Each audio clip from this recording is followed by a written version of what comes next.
रात के 2 बज रही थी। अनन्या अपने कमरे में अकेली थी। माता पिता गांव गए हुए थे और पूरा घर अजीब सी खामोशी से भरा हुआ था। बाहर हल्की बारिश हो रही थी। Tip tip tip. उसने फोन साइड पे रखा और सोने की कोशिश की। Tap tap tap. उसकी आंख खुल गई। आवाज खिड़की से आ रही थी। शायद पेड़ पौधों की होगी, उसने खुद को समझाया। फिर दोबारा टैप टैप टैप। इस बार धीरे नहीं, जैसे कोई उंगली से शीशे पर खटका रहा हो। दिल तेज धड़कने लगा। कमरा पहले फ्लोर पर था, वहां कोई खड़ा कैसे हो सकता है? हिम्मत करके उसने पर्दे हल्के से साइड किए। कुछ नहीं, सिर्फ अंधेरा और अपनी ही परछाई। पागल हो रही हूँ, वो हल्की सी हंसी। वापस बेड पर आते ही उसका फोन वाइब्रेट हुआ। Unknown number, message. मुझे अंदर आने दो। उसका गला सूख गया। उसने कोई जवाब नहीं दिया। फोन साइलेंट करके उल्टा रख दिया।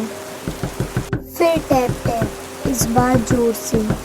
डर के मारे उसने दोबारा पर्दे हटाए और इस बार खिड़की के बाहर एक लड़की का चेहरा चिपका हुआ था। सफेद, बिल्कुल सफेद, आंखें काली, होठ हिल रहे थे बिना आवाज के। अनन्या चीख भी नहीं पाई। फोन फिर वाइब्रेट हुआ। तुम देख सकती हो मुझे? अब दरवाजा खोल दो। अचानक लाइट चली गई। पूरा कमरा अंधेरा, सिर्फ बारिश की आवाज और धीरे धीरे कमरे का दरवाजा खुद से खिल खिल खुलने लगा। फ्लोर पे गीले पैरों के निशान बनने लगे, जैसे कोई बारिश से भीगा हुआ अंदर आ रहा हो। लास्ट मैसेज फोन पर फ्लैश हुआ। सुबह पुलिस आई। अनन्या का कमरा अंदर से लॉक था, खिड़की भी बंद, लेकिन फ्लोर पर गीले पैरों के निशान। बेड तक जाके वहां से गायब हो गए थे। फोन बेड पर मिला। लास्ट मैसेज स्क्रीन पर था। धन्यवाद मुझे अंदर आने देने के लिए।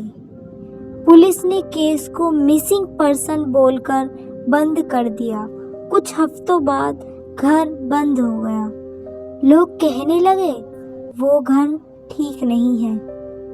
3 महीने बाद एक नया परिवार वहां शिफ्ट हुआ। माँ, पापा और उनकी 8 साल की बेटी मायरा। पहली ही रात मायरा ने कहा, मम्मा मेरे रूम में कोई दीदी खड़ी थी। पेरेंट्स हंसे, सपना होगा। पर हर रात मायरा एक ही बात बोलती, मम्मा वो दीदी खिड़की के पास खड़ी रहती है, भीगी हुई, मुझे देख के मुस्कुराती है। तीसरी रात मायरा ने अपनी माँ से कहा, मम्मा दीदी कह रही है उनका नाम अनन्या है। माँ के दिल की धड़कन बढ़ गई और खून जम गया।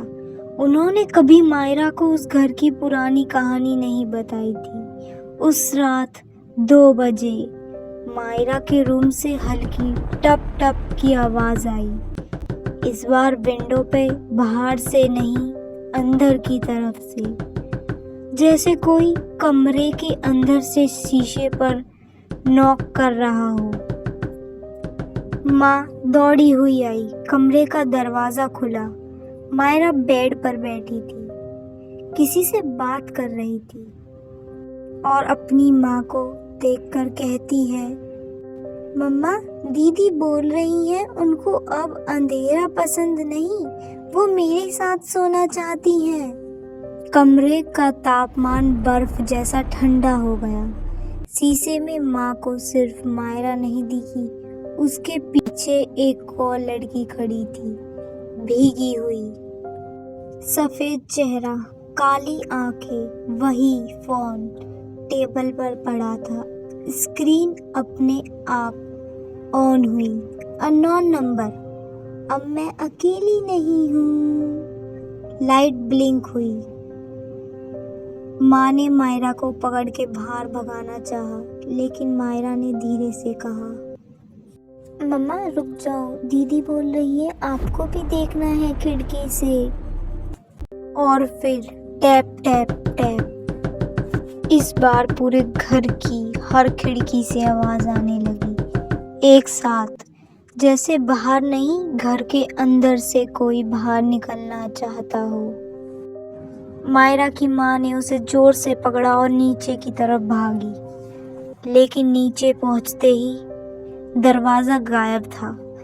जहाँ दरवाजा होता है वहाँ अब सिर्फ दीवार थी। यह घर बदल रहा है। माँ की आवाज कांप रही थी। ऊपर से मायरा धीरे से बोली, मम्मा दीदी कह रही है घर अंदर से बड़ा हो जाता है जब कोई नया आता है। लाइट फिर ब्लिंक हुई और तब माँ ने देखा दीवार पर पानी बह रहा था, जैसे बारिश घर के अंदर हो रही हो। फ्लोर पर गीले पैरों के निशान, इस बार 2 अलग साइज के, एक बड़े एक छोटे। मायरा मुस्कुरा रही थी, वैसी स्माइल जो उसकी नहीं थी। शीशे के पास से गुजरते वक्त माँ ने देखा रिफ्लेक्शन में सिर्फ वो अकेली खड़ी थी, ना मायरा ना घर का फर्नीचर, सिर्फ वो और उसके पीछे 3 लड़कियां, एक अनन्या, एक छोटी अनजानी और एक जो धीरे धीरे मायरा जैसी बन रही थी। तब उसे समझ आया वो लड़की बाहर से अंदर नहीं आती, वो अंदर वालों को बाहर निकाल देती है। अनन्या कब की जा चुकी थी, अब मायरा की बारी थी। पीछे से मायरा की आवाज आई, पर वो मायरा की नहीं थी। अब हमें कोई और चाहिए, घर फिर से खाली हो रहा है। अचानक सारी लाइटें बंद, सिर्फ एक की आवाज, टप टप टप, इस बार तुम्हारी खिड़की पर। हर श्रापित जगह की तरह यह सब भी एक खिड़की से ही शुरू हुआ था। 22 साल पहले उस घर में एक परिवार रहता था। उनकी 13 साल की बेटी थी रिया। रिया को बारिश बहुत पसंद थी। वो अक्सर रात को खिड़की के पास बैठकर बारिश देखती रहती। पर रिया थोड़ी अलग थी।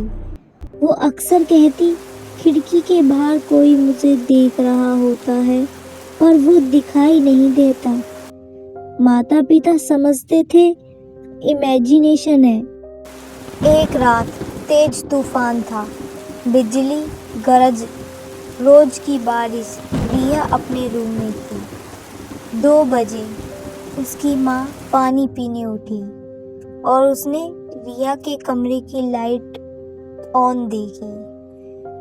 दरवाजा खोला, कमरा खाली, खिड़की खुली हुई, पर्दे हवा में उड़ रहे थे और शीशे पर बाहर से लिखा था, क्या मैं आ सकती हूँ? रिया के साथ क्या हुआ? 3 दिन बाद रिया घर के अंदर ही मिली। बस वो रिया नहीं थी। वो बोलती कम थी, हंसती अजीब थी और रात को खिड़की के पास खड़ी रहती। एक बार उसकी माँ ने पीछे से आवाज दी। रिया धीरे से मुड़ी। उसकी आंखें पूरी काली थी। उसने सिर्फ एक बात बोली, बाहर बहुत ठंड है। मैंने उसे अंदर आने दिया। उस रात रिया गायब हो गई, लेकिन उसके बाद हर साल किसी ने उसी खिड़की पर उसे खिड़की बजाते सुना। सच क्या है, वो कोई भूत नहीं, वो एक नौता है। वो खुद अंदर नहीं आ सकती। आज भी लोग उसे भीगी हुई उसी खिड़की के पास अक्सर देखते हैं।